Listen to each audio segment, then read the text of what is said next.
Good evening, everybody. Like mentioned, my name's Tony Farah. You don't mind if I stand up and talk. I just feel a bit awkward sitting down.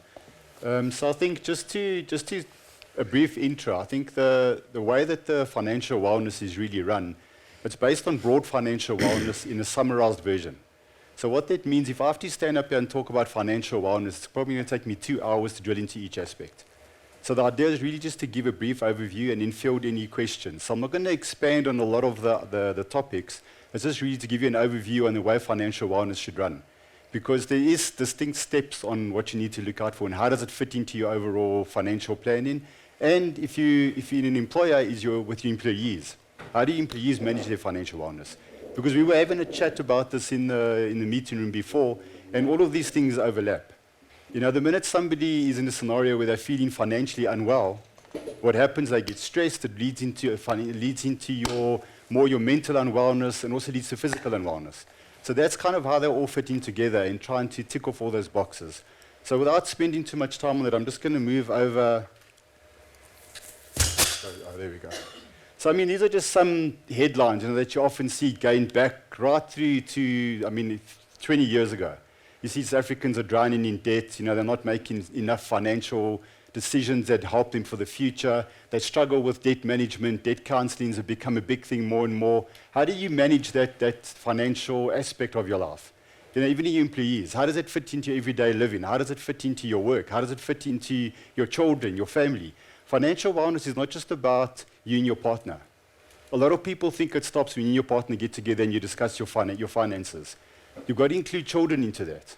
And you'll see as we go through it later on, why do I mention children? Because a lot of people spend on children without realizing that where their money is going on children. You buy data every month for your child without realizing the expenses. You're giving them maybe food for school, in terms of buying food from school.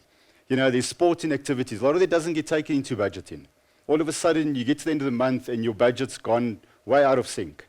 It's things you haven't really planned for. So children need to be included into that budgeting technique. If you look at what is financial wellness, over the last 25 years of teaching people financial wellness, I often get people tell me financial wellness is having a lot of money. Okay, rich people are always financially well. That's not the case. Financial wellness, if you read on the slide, I'm not going to read it to you because I'm going to give you my own wording, but it's really about you having a balance. And what is that balance? It's a balance between your income and what are you spending it on. And not being obsessed with over-saving that you don't enjoy your life. That's why you need to have the balance. So that balance is you get into a plan where you're saving what you need to save, you're spending what you need to save, and you still keep aside what we call those experiences in life, going on holiday, spending things that make you happy. That's why it's a balance. And how do you know when you're financially well? When you look at that bottom point, it's not about having a lot of money, but it's when you feel in control with what your income and expenses are. So psychologically, you're in a balanced state of mind. And that is where a lot of us need to strive to get. So having that balance between your income and your expenditure and your saving. The minute you get control of that, you start feeling at ease and you know where your money is going every month and what you need to work towards. So I've come across a lot of people where they just save, and then they don't enjoy their life. That's not the point of financial wellness. Okay? It's about really having that psychological balance. And that is the key thing. Okay? A lot of us get that as an unbalance, if that's a word, okay, or an imbalance. So you either spend too much or you save too much. Okay? So the next one is, what is financial wellness? How do you get it under control? Okay? And there's a couple of things that you look out for. So, the most important thing is, how do you manage financial wellness? What are the causes of financial unwellness? You need to understand, how do people get into a financially unwell position? Okay? And it's very simple if you just stop and think about it in everyday life. Okay? It's a desire to have more and buy now. So you always want bigger and better. Okay, that's what society starts pushing us towards. Social media, all the car adverts, the holidays, buying things on credit. That is a desire to want more and more in your everyday life. Okay, it's coping mechanisms, gambling, drinking, drug abuse. Those are the number one leaders of leading to financial unwellness. The minute you get hooked on those type of things, you start becoming more obsessed with what you need to spend on and keeping your habits rather than focusing on your financial planning scenarios. Okay? So if you understand and manage the path to financial wellness, it puts you on that right track. Now, what is a path to financial wellness? There's 7 distinct steps on how you get to be a financially well individual. Okay? Some of those steps are things like creating a well-developed budget. Now, what is a well-developed budget? It's not about sitting there 20 minutes quickly writing up a budget and you always tend to round up or down on how you see your spending patterns. So when you don't want to spend a lot on alcohol, you round down. When you don't want to say that you spend a lot on smoking, you round down. When it's your savings, you tend to round up. That's not a budget. Your budget shouldn't take you 20 minutes. It should take you 2 to 3 months to develop. There's a lot of budgeting tools out there and different apps that you can use. Now, why do we say 2 to 3 months? You get a spending pattern. You start getting the exact idea on what you're spending on alcohol, cigarettes, children, groceries, petrol. Groceries is often one that when I look at people's budgets and I help them, I get amused with that because they'll budget a figure and I say to them, is this everything you spend at the shop? And they say yes. And I say, okay, every time you put petrol, for example, do you buy a Bolton, do you buy a packet of chips, do you buy a Coke, do you buy cigarettes? That easily equates to 1,000, 2,000 rand a month that they haven't budgeted for. Okay, buying children data. My daughter does it with me. She thinks I'm MTN or Vodacom. Sends me a message, I need data. What do? Send her 90 rand data, and before you know it, it's 90 rand a month. You get to the end of the month, times 2 children, it's 1,000 rand on data. You haven't budgeted for it. Okay? That's just one simple thing. The other things are, how do you then get onto the path of wellness? Okay? It's understanding the 6 pillars of financial planning. Okay? Because there is 6 distinct pillars, and any qualified advisor will take you through those pillars. You know, there's things like creating a budget. There's things like risk management. That's your life policies, disability, dread disease policies. Insurance policies, your household, your car. Investment savings. Savings for long-term, for retirement, and for emergencies. Your everyday savings. There's retirement planning. There's estate planning. Now, if you neglect any one of those, it puts you on a path of financial unwellness. Now, why do we say that? I'll give you little examples on what I mean by that. So the first thing is when people run into financial difficulty, what do? They cut down on their car insurance, or they cancel life policies, or their retirement annuities, or they get rid of their investments. Okay, they try and squeeze down their car value so they save on premiums just to be able to make do every month. Now then you have a car accident, there's a big shortfall with the bank. Or you buy a car on residual, you've got a shortfall. Then you've got to roll over the debt, get into more of debt than what you were before. You cancel life insurance policies. If you get disabled, who's going to look after you? You cancel your life policies. That's a detriment effect onto your family. Okay, you don't plan accordingly in terms of tax structures. Okay, more knock-on effects.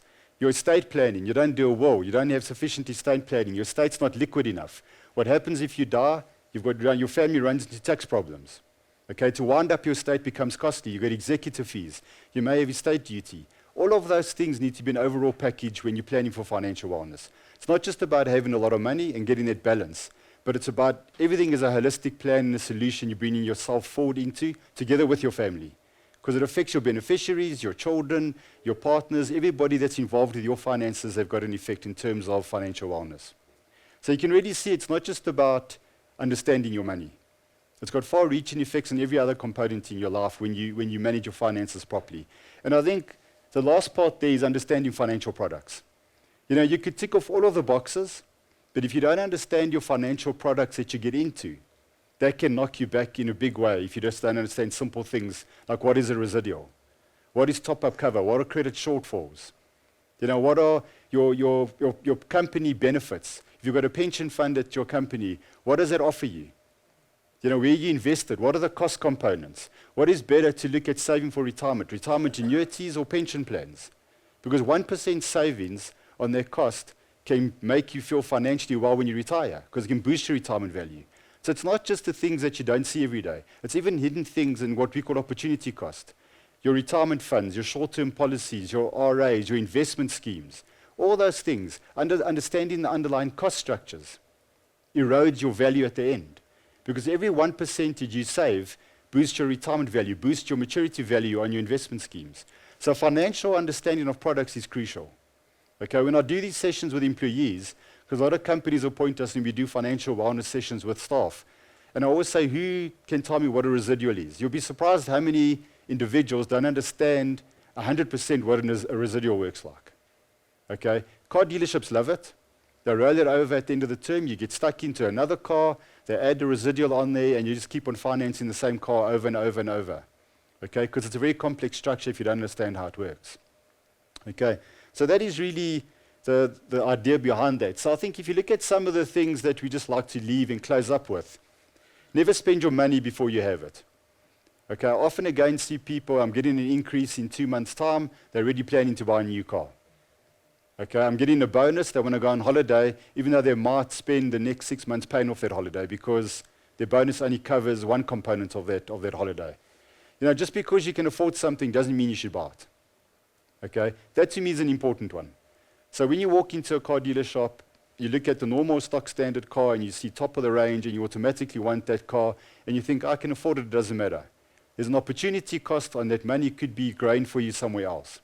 So that is quite a key thing. Remember that balance. It all talks to the balance between having something that you really want, okay, or compared to something that you need.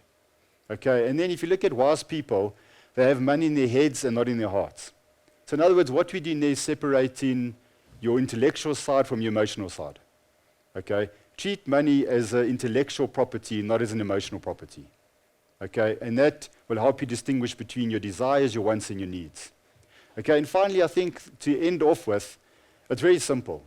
Okay? You need to plan effectively, be disciplined, and at the end of the day, don't blame banks, car dealerships, real estate agents, the salesman at the shop, but you just got to blame yourself and be accountable. And I think that is a message that we need to try and give employees and give ourselves out there and your children. The younger you start financial wellness and planning with children, the better you create in habits when they reach an age where they start understanding what working is about. Because those habits can be introduced at a very young age. You can do a very simple technique with your children, teaching them the beauty of budgeting, the beauty of financial products. They start thinking that way. By the time they're adults, they really got that under control. Okay, and that's really the story for me. So thank you for your time. I try to keep it very short and to the point. So thank you so much for the invite. It's great to be here and very intrigued on listening about financial wellness and to be part of this panel together with my other colleagues. So this year at Davos, a different agenda was on the table, and the concept of brain capital came up. Focused quite a lot. And brain capital is actually the idea that brain health, cognitive skills, mental well-being are important economic assets when it comes to being drivers of innovation, productivity, and social progress.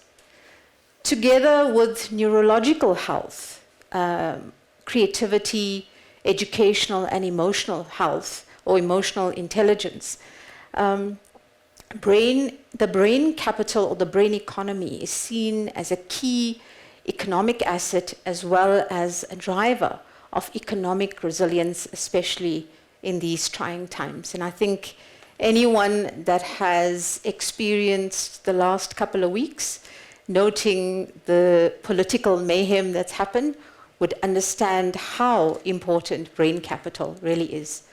So what is the state of the world when it comes to mental health? So this was a study that was done last year, the mental health study done by a company called Sapien Labs. It was actually looking at the internet-enabled world, and it had about 500,000 responses across 13 different languages. So it's considered to be quite a robust indicator of where the world is, what is the global temperature check when it comes to mental health. And you can see from this that 38% of people in that survey or that sample size are succeeding or thriving, 27% distressed or struggling, and the average score across a score of 300 was about 65. So what does it say about where the brain capital of the world is driving economic resilience? And actually, I didn't put the next slide up. I had it hidden and then I deleted it because where does South Africa fall in this temperature check? And believe it or not, it's second last on this particular study. So it begs the question, what is the state of our mental well-being? And in fact, a recent Gallup study, I think it was last year, showed that engagement levels in our companies in South Africa, I drilled down to the kind of granular detail, is around 29%. 29% of employees in your organizations are what they call thriving or engaged, meaning they are fully productive. The other 59% are either doing the bare minimum, so-called presenteeism, and the cost of presenteeism ranks in the billions of rands, let alone the global economies.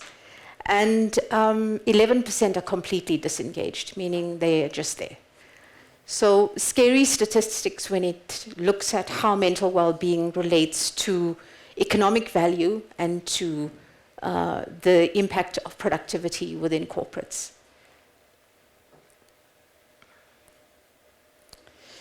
So very importantly, the WHO defines a state of mental health as well-being that where an individual realizes his own abilities, can cope with normal stresses, work productively and fruitfully, and make a contribution to his or her community. Now, mental health, of course, and mental well-being is such a big topic. It would be impossible to cover it all in just a couple of slides. But really, mental health exists on a spectrum, and it's dynamic. So on one particular time, depending on the context that you're in, you could be in any one of these different shades of, or the spectrum of this rainbow. So are you, the question for you really is, as you sit here, where are you on the spectrum? Where do you feel you are at this moment? What has changed to cause you to move to one or the other shades? And importantly, mental health and mental well-being are not the same as mental illness. So there are definitely organic mental illnesses which need help and professional help. And often when we look at the scale, people in the orange struggling and in crisis are definitely in a state where mental health needs some type of professional support, either psychological, psychiatrist, or actually physical health symptoms. So this is one of the slides that are often a favorite in some of my workshops, and really talks about the progression of stress.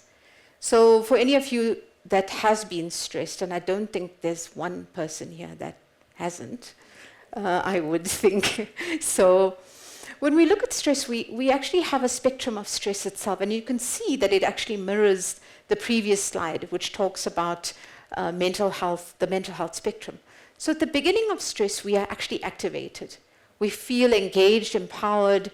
We feel like we are able to cope with what's out there. And this is the kind of green shading that you see there. At the peak of this graph, you see the point of the graph is where optimal arousal or optimal performance, and in the words of the flow psychologists, called a state of flow. So this is where our resources and our challenge meet each other. And as we progress with prolonged stress over a period of time, stress actually affects our bodies, our minds, and all aspects related to human experience.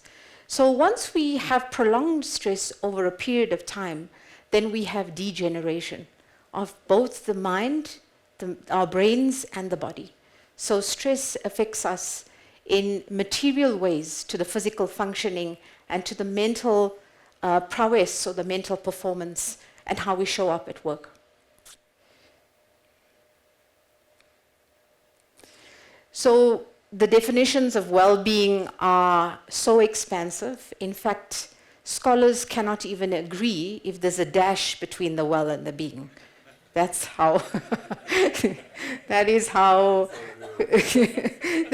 kind of crazy the definitions are.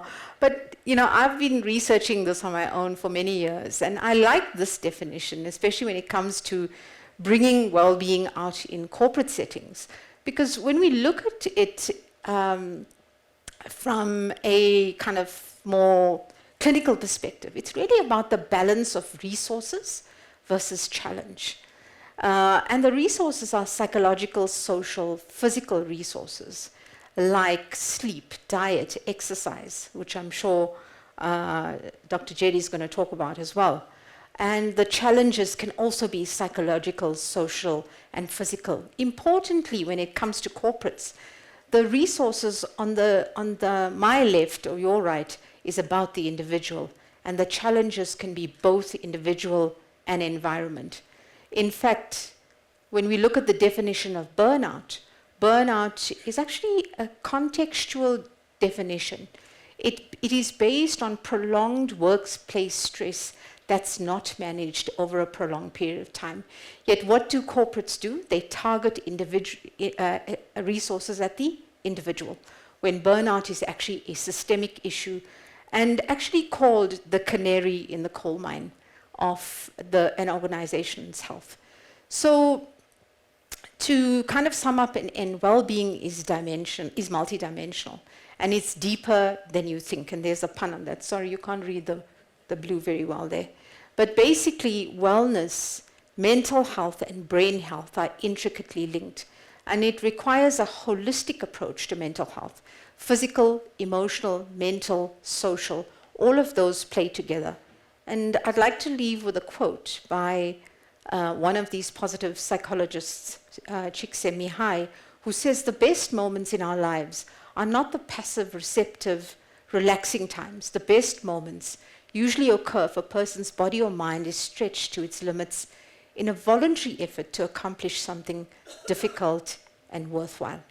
So thank you for your attention, and I look forward to your questions. I could really talk about this topic of general well-being and physical health for an extended period of time, but I really like some of the previous slides that I'm leaning on towards here coming into this discussion. So I've just brought on one slide to really illustrate an important point I think about, which is this notion of something called health span. I don't know if I can hear. Something called health span. Something called health span versus this notion called lifespan. And just the epiphany I'm trying to create, I'm taking this graph from someone called Pillay. If you don't know him, I highly recommend you follow him. But it's not his topic, it's just a very good graph. And what we've done brilliantly over time as a practice of medicine and science, and if you look at 2025, where we sit at the moment in this world, there's never been a better time to be alive. All of us are going to live longer than anyone lived before us. All of us. Okay. But the hidden secret is none of us are getting out of here alive. We're all going to die. Okay. The key is we're going to die later than anyone who lived before us died. So lifespan, in terms of how long we live on this planet, is at its optimal point than it's ever been in the history of mankind. People are living longer now than they ever have before. When I was 13, my grandfather died and he was 74 years old.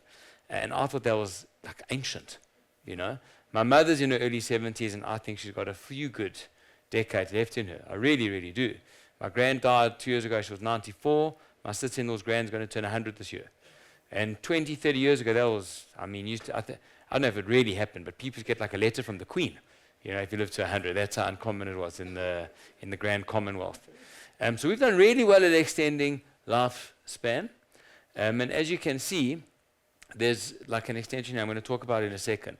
But what's 100% guaranteed, and I really love that graph about this range of stress and how it kind of arises. I'm going to bring this back into health in a second, physical health. What's guaranteed is if you look at least definitely physical and mental health, maybe not emotionally, but physical and mental health, what's absolutely inevitable is everybody's going to go through some form of decline as they age through life. Everybody. You can be Cristiano Ronaldo and Lionel Messi, and you're going to go through some form of decline. I didn't get that gene pool, so some of us are on some form of decline as we kind of age through lifespan, and that's this notion called health span, quality. So quality of life. And as best and as well as we've done to extend lifespan, is actually been to the detriment of the quality of life. So we've managed to progress this gradual decline down and pushed out lifespan, time on this earth by a little bit, but at significant compromise to quality of life. How many of you can think of parents or grandparents living in their 80s, their 90s that are incapacitated, living in their bed? I reference my grandmother, and she had 15 years of terrible quality of life. I don't want to play a video because I can't get it to work on my machine. I don't know how to get it to work here. But there's a great video by the Department of Health in Canada. They say the average Canadian is going to live the last 10 years of their life in sickness. The average Canadian, this is a first world country, and the average person is going to live for 10 years in sickness. That means some people are going to live for 20 years in sickness. And you never know when you're going to get into this marginal decade that you're going to be like kept alive for the sake of time, but your quality is going to be so significantly low. And the benefits and what we try to do in the business that we do and the work that we do is we try seriously push out this inevitable decline because it's coming, but you can push it out as much as you can. The thing is you have to start the work when you're younger. And you can bring a lot of those activities that you're trying to do when you're older back into this. It's significantly interacted with mental health. We were talking earlier on in the room how intertwined that is with financial health. If you've got pictures of retirement and you've saved enough money and you're part of the 3% of South Africans, there was the stat, that can retire, if you're part of that 3% and you get there and you can't enjoy it, kind of like defeats the purpose a little bit, to have all the money in the bank but you can't get up and go to the toilet in the middle of the night. Someone has to kind of help you. So if you're working back from that, which is really what most financial work is about. You set a financial goal and you work back from the financial goal. We're trying to say, try set a health goal, a functional goal, a longevity goal, and work back from that longevity goal. So if it is for you, I've got young children and I love playing with them and moving around. So in 30 years' time, when they have kids, or 40 years, I don't know when they're going to have children, if they do. But I've got visions of running with my grandkids and picking them up, and I'm the grandfather playing bats on the beach and bodyboarding with them in the sea. And if I can't do that at a significantly advanced level now in my 40s, to do that when I'm 78 years old is a pipe dream. A pipe dream, right? How many of you see old people on a plane can't put a suitcase in the overhead compartment or push a trolley through the airport? So if you're picturing traveling when you're older, and if you're in your 40s and you can't lift 20 kilos above your head, you are not lifting a suitcase onto an airplane in your 70s. It is not going to happen. You can't wake up there and think you're going to be able to do it if you can't do it now. And so what we try to do, the logic is to try to push this out as much as possible. And I'm simplifying some very complex discussions in the world of medicine. But the idea is to try extend your health and your quality of life as far as you can. So when the decline inevitably comes, it's as rapid as possible. So one last kind of morbid kind of analogy in this discussion is that this notion of this curve, being this gradual curve, as a gradual curve, is a highly romanticized notion. Okay. But before I go into why it's really, really scary, let me just put something in your minds. All of us are somewhere on this curve. And maybe if you just leave with one epiphany from me tonight, is to try to think where you are on this curve, because I don't know and you don't know. And all of us are somewhere on this curve. Some of you were at 100% 20 years ago, 1 year ago, 5 years ago, and you've gradually gone through a period of decline, and you're somewhere on this curve of decline. Depends where you are. But you're not gradually going to decline as you age. What's going to happen is let me try to get this to work. You're going to go through a series of significant step-down events as you age. I don't have the next graph. I don't think I put another graph. No, I don't have another graph. But I've got a graph that shows the cause of accidental death by decade of life. Cause of accidental death by decade of life. Just a shout out, what do you think the most common cause of accidental death is in over 60-year-old people? Falls. If you fall and you're over 60 years old, and you fracture a bone in your neck, like in your hip or your upper leg, there's a 33% chance you won't survive 1 year. If you fall, if you're over 60, and you fracture, worldwide statistic, and you fracture a bone in the hip or the upper part of your leg, so a 33% chance you'll not survive 1 year. And if you do survive 1 year, there's a 70% chance you're not going to be fully functional within 2 years.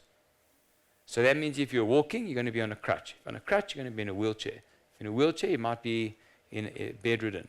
And you go through these series of significant impairments in your life, be they mental, it could be triggered by a financial situation, it could be triggered by a workplace situation.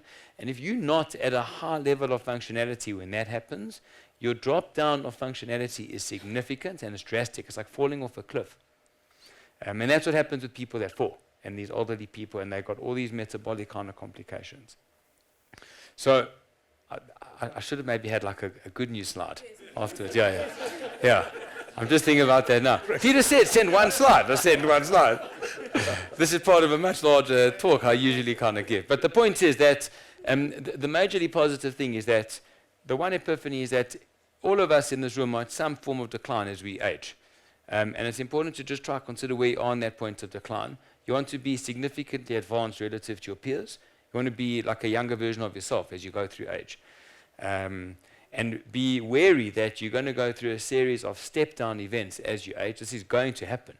You're going to fall, you're going to have a car accident, there's going to be a mental challenge in your life, be it family, work, stress, whatever else it might be, crime. And we really, the challenge is, you really can be like Chuck Norris. You really can extend this ability to be functional, but you have to work on it now. And mental health is such an important pillar. But the other two very, very important pillars are exercise and nutrition. And if there's one lever you want to pull which affects all of this, it's exercise. Nothing has the impact that exercise has on physical health, mental health, no pharmacological intervention with respect to pharma guys in the room, or no clinical intervention. It has the same effect as solid exercise as you kind of age. So it's a positive message, I hope, and I can clarify it more in the questions as we move along. Before we go to the audience, just get from each one of you a take-home message. Not the 6 things, 1 thing, Tony, that you can tell this audience that will change their financial situation. They'll move from being broke to having a little bit of hope.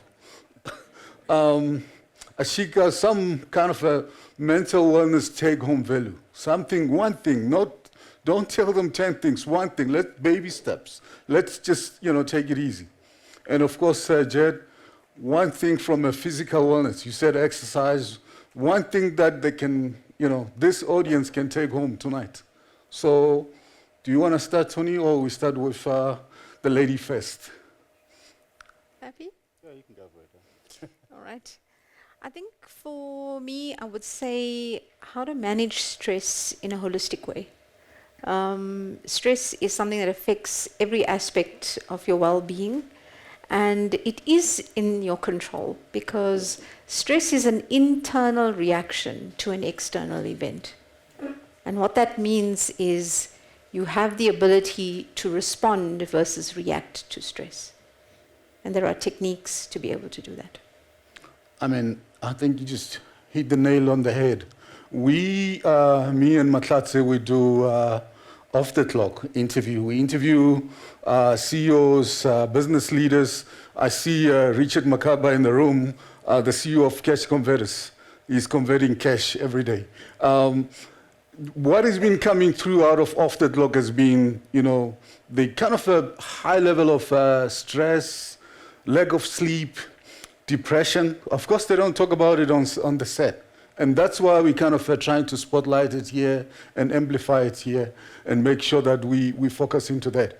But some of the younger CEOs and leaders, what we're hearing from them, they say, I've got no time to play around. I just work. Which we say, look, work-life balance. Try to leave work at work. Try harder.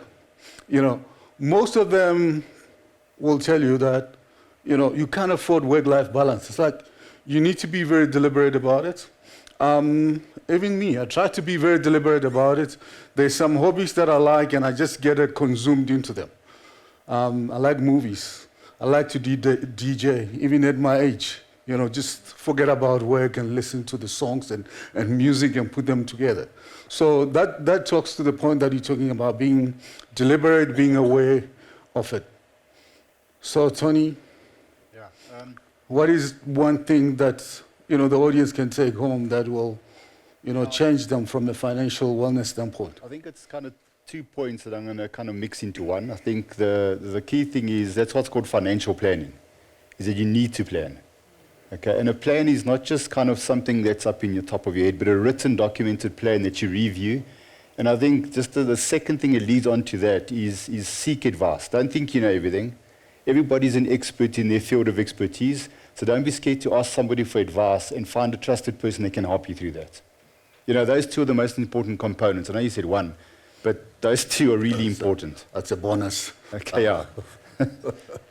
Jedd, always ready. I echo Ashika, what you're saying is that this is in your control. I think it's an important kind of reflection. And just for me, if there's one thing to kind of do that could leverage your health is exercise. And it can take a range of different formats, and I could spend the next 3 hours talking about exercise. But if there's just one thing, is to start the exercise, and don't say you're going to start like next week, 1st of March, tomorrow morning, start the exercise. If you do exercise harder, there is no bigger lever to pull that's going to have that impact on your physical health, your mental health, your psychological health, as is going to be to exercise effectively, which we can talk about for a long time. But Jedd, I mean, that stuff is hard, right? I've been talking to Richard there. He runs Cash Converters. You know, the business, I think 60% of the business is financial services, and the other 40% is people bring in their, you know, New Year resolutions, golf clubs. They sell it. Gym equipment that they said they're going to change their body, get that six-pack back. I mean, that stuff is it's hard, right? Yeah, I think the key is you need to find the inner motivation and the reason why. And look, behavior change is complicated. You know, I mean, we do this work and we take these women that are over 60 years old and try and get them to do resistance training in a gym, and it's that can fundamentally change their life. Fundamentally change their life in almost all aspects of their life. I'm not saying they're going to become bodybuilders. They just need to build a little bit of muscle mass and functionality and understand the muscle as what's referred to as an endocrine organ. And it's a step, and there's a lot of psychological work in understanding how to trigger behavior change in someone.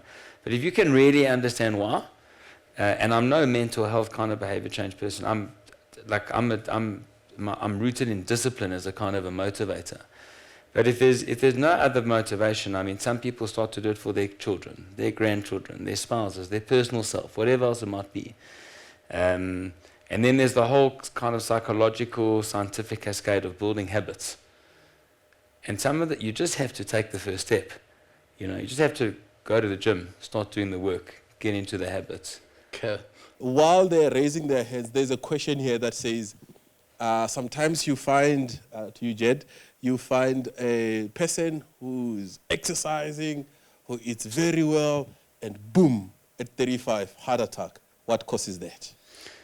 I mean, there are a lot of causes for that. But I think what's important to understand is that, I mean, if you're talking about heart attacks, but you can talk about most chronic diseases. These diseases take a very, very long time to progress and build up. It's not sufficient. If you really want to take control of your health, it's not sufficient to just go get like a medical scheme test at Dischem and have a few finger pricks and kind of get this high-level view of your health. You really want to delve into it a little bit deeper. They're showing now that atherosclerosis, which is the pathophysiological process that leads to heart attacks, starts in young children. So when they do autopsies on children that died of motor vehicle accidents or crime, and they do the autopsies, especially in America, they're finding fatty streaks in these people's arteries. These are children like 10 years old. So this is a very, very slowly, long progressing illness. And if you really want to take control of your health, you should engage effective healthcare professionals, what's offered for your corporate, and get a proper understanding of your health. And it's not a foolproof thing to start to exercise, but that is the best kind of mechanism. So, and yes, there are going to be outliers, but just understand that these are long-term disease progressions.